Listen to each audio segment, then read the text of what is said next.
Okay, Jane, let's walk through the steps that I go through to edit one of your pictures. Let's see, we'll open a file. And I think we're going to do this one.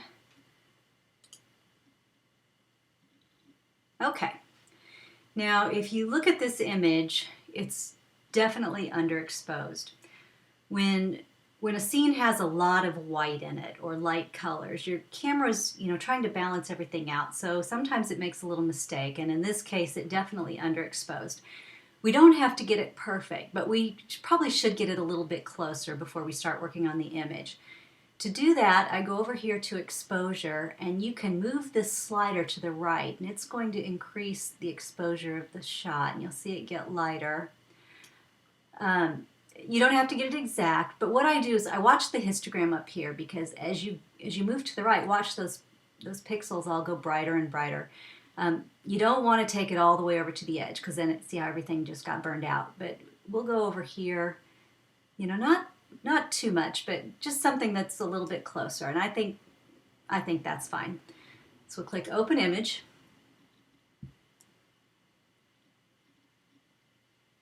There we go. Now, when I'm working in Photoshop, these are the tools that I like to see that I'm working with. If you go up to Window, you can see I have clicked Adjustments and Layers. And also my tools down here, Tools. So this is my tools. This is my layers. I always want to see that. And then I like to see the adjustments that I'm making. Now, the first thing we want to do is crop. We don't need all the other stuff in here. So I go over to my crop tool, and then I crop on normal. You probably already know how to do all of this because you're cropping your images. We'll drag a border around this. I leave myself a little bit of margin, and then go up to Edit. Let's see, I've got the thing. Why? Edit. Crud, hold on. There we go. Oh, Image, I'm sorry. It's under Image, Crop. Okay, that knocks it down to just the part we want to work with. Now before I get started, you can see it's not quite square. And the easiest way to take care of this is to give yourself some guides. So I go up into my ruler. If you don't have your ruler on, let's see, that's under View, I think. Go down here and click on Rulers. And now there I turned it off, but we'll turn it back on. And that gives you rulers, and those are really helpful. Now to draw a guide, you just take your cursor up into the ruler area, and then I guess it's right click. I'm not really sure. On this mouse, it's my pointer finger, but on yours, it's probably like a right click. And you hold down, and then you drag. And when that happens, you're dragging a guide down. And we're going to set the guide like right kind of to the edge of the picture. And that it left a line. We'll do one down at the bottom. So again, we click and hold and drag. And there. And then we also want to drag some vertical guides. So we'll go over here. Okay. And these, they don't have to be exact. They're just going to kind of help you. Now when you look at this, it appears to me that either my camera wasn't straight or the painting wasn't hung plumb on the wall, but it looks to me like it needs to rotate counterclockwise just a tiny bit. So to do that, let's go up to Image Rotation, and we'll go down here to Arbitrary. And this lets you choose the amount. Okay, I've already got it set up. So it's about 1/2 degree, I think, definitely counterclockwise. Click OK. And see, now your guide stayed put, but the picture rotated. And so I think we're a little bit closer. We still have to fix where it wasn't stretched quite straight, maybe right there. Down on the bottom a little bit, maybe on the left. But that's easy to do. So the next thing we'll do is warp. To do this, I always like to work on a duplicate layer because if we mess it up, we can just delete the layer and start over. So I go up to Image, no, Layer, I guess. I go up to Layer and click on Duplicate Layer. And we'll just call this new layer Background Copy. Click OK. And now if you look up here, you notice there's our original, the background's our original, and now we have a copy. And since it's highlighted, that means that we're working on this copy.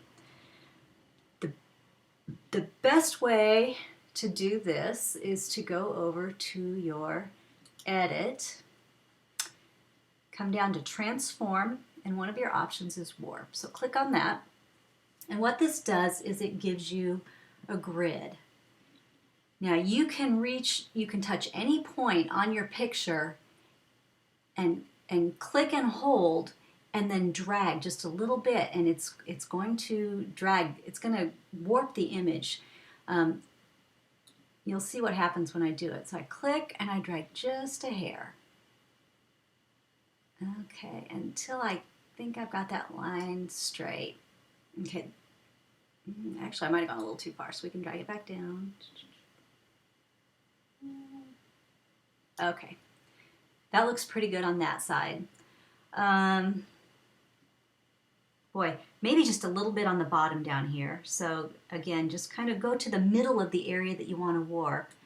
And I'm just going to click and pull just a hair. Okay, that's pretty good. And the right side looks pretty straight. The left side, maybe just a tiny bit. It's kind of hard to see the difference between the painting and the wall, but just for this example, I'll show you. We'll just drag it a tiny bit. So I click and pull. Now you want to be careful. You want to just use this very minimally because it's changing the whole image really. So it is altering your painting a little bit.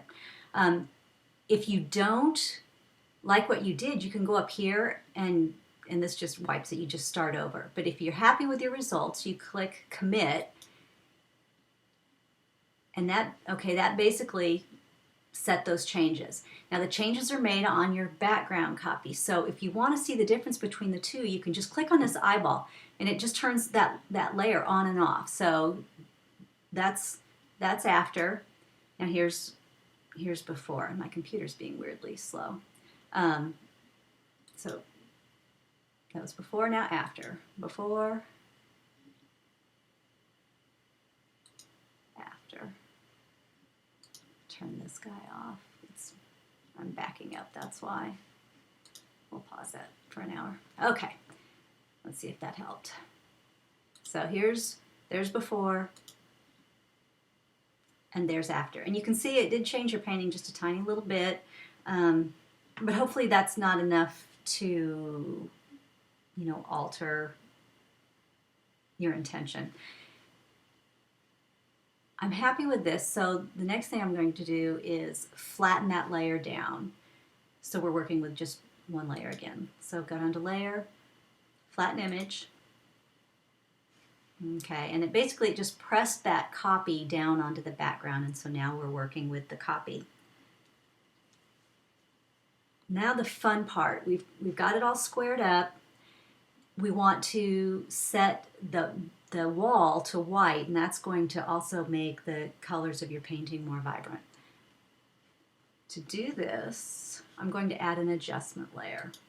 So I go down here to the Layers menu, and I add a Levels layer. Click on that. We'll just call it Levels 1. Now you can see over here it added the layer called Levels 1, and down here under Adjustments, this is where you work on it. You've got these three droppers, and if you hover over it, you can see this is if you want to set your sample to black, or if you've got a neutral gray, you can set a gray point. But since we have your white wall, we're going to set a white point. So I'm going to click on that. Then I'm going to go over to the painting or to the photo, and I'm going to pick an area that's probably pretty light. If you look, you can see we're darker down here, because the light in your room it's pretty even, but it's not completely even. And actually, I think we had a ladder or something over here, and that was probably casting a little bit of a shadow on the wall. So I think this is kind of a good place. And wherever I click, the computer is going to set that to white. So we'll click right here and look at that. It really made the painting pop. It made that wall closer to what it looks like to your eye. And I'm pretty happy with that. So let's go.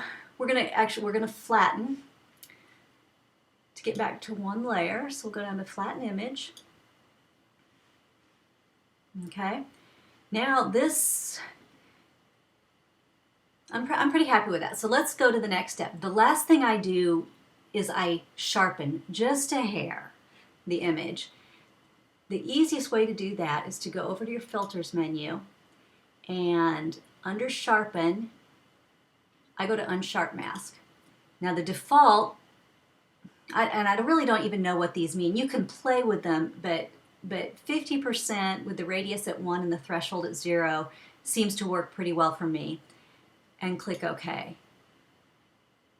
And that sharpened just a hair, and that's what gives it kind of that little bit of extra pop. You don't want to over sharpen because it starts to get real pixelated looking, and it won't be right. And actually, let's undo that, because I'm not really sure how much effect it had. So we'll go to edit, and you can undo your last move. We'll undo that sharp mask.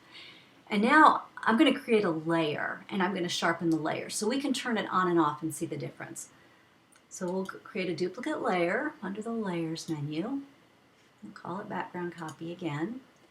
Now we're highlighted, the background copy is highlighted, so that's the layer that we're going to make the unsharp change to. So we'll try that again. Go over to filter, sharpen, unsharp mask. Okay, we'll accept those. Okay, now we've got our background copy that's sharpened, and we've got our original background which is not sharpened. So I'm just going to click on this eyeball. We'll turn it on and off and see if you can see the difference. Oh, it's just very, very minimal, which is really, it's kind of what you want, but it will make a difference. Okay, I'm happy with that. So make sure your eyeball's turned on, and we'll go ahead and flatten. So layer, we'll flatten our image. Okay, now this is ready to be saved. I would suggest that you save a copy just like this with the wall and everything, just so you have the entire image. Then go in and crop out your thumbtacks to create the final image that you send to the gallery. But it's always a good idea to have this guy as well, just because more is better, I think. And 2 versions is fine. It won't make that much of a difference on your taking up space on your hard drive. Now, there's one more thing that we can talk about, is what if setting that white point really didn't make you happy? And maybe you think that this is still a little bit too dark. You want to be careful, because remember, the adjustments on your monitor are impacting what you see. And that's different than what I'm seeing on my monitor and what the gallery owner is seeing on their monitor and what you'd see on your cell phone. So you want to be careful. It's really kind of better to trust the computer to set that white point, just because it's using math and it'll probably do a better job than you do. But let's just say you still want it to be lighter. The best way to do that is to create a duplicate layer. So we'll create a duplicate layer again. We'll call it background copy, and so you can see it's over here again. Now you want to go up to your layer type, and it defaults to normal, but there's an option called screen. And when you do that, it adds the pixels from the layer to the background. It's math, but just click on it and you'll see, and it's okay. Well, it's way too light, but that's okay, because what we can do is we can adjust the opacity of this layer. So if you go up here and you can set it, there's 30%. That's still pretty light. Let's go down here, and really you can just slide this slider and play with it and see what makes you happy. Okay. I still think the original was better. Maybe not. Maybe you think this is better. Again, if you can't decide, all you have to do is turn this eyeball on and off, and you can see before, after. before, after. And decide. Say you like this, then go ahead and let's flatten it. Make sure your eyeball's turned on, and then go over to layer and flatten. Okay, and here you go, and you can just save this version. I hope this helps. If you have any questions, or if there's maybe something on here I'm taking for granted that you didn't understand, just give me a call and I can make a new video, or I can just walk you through it on the phone. Thanks, Jane. Bye.